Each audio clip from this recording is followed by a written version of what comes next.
नमस्कार मित्रांनो, आम्ही या आंदोलनात बसलो असताना काही आमच्या मित्रांनी माहिती दिली की साफसफाई कर्मचाऱ्यांसाठी 1,22,00,000चं टेंडर आहे. त्यात 130 कर्मचारी काम करत असून प्रत्येकाला 650 रुपये कर्मचाऱ्याला द्यायला पाहिजेत.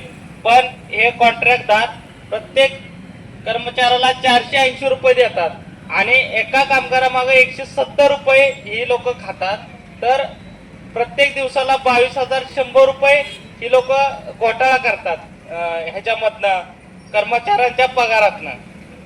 बाकीचं जे कचरा व्यवस्थापन आहे म्हणजे डम्पिंग मशीन, त्याचं विलगीकरण, सेपरेटायझेशन, ह्यासाठी 2 कोटीचं टेंडर असतं.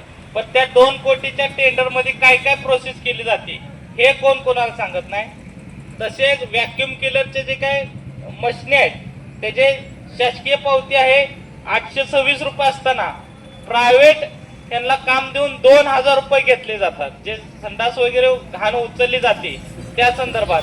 मग शासकीय जर वाहनं असताना तिथं 826 ची पावती असताना 2,000 रुपये प्रायव्हेटला देऊन उचलायला का लावतोय नगरपालिका, हा आमचा यांना सवाल आहे. मग जे ह्यात अफरातफर आहे आणि याच्यात ठेकेदार आणि वरिष्ठ अधिकारी यांचा याच्यात हात आहे.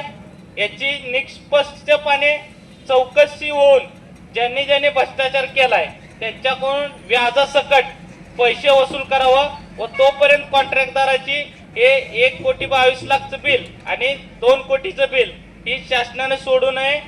बाकीचं जे काय चेक देताना कॉन्ट्रॅक्टदाराला इथे प्रत्येक ह्याच्यात यांना पैसे दिले जातात. हा आमचा टॅक्स मधला पैसा आहे, हा आमच्या गोरगरीब जनतेचा पैसा आहे.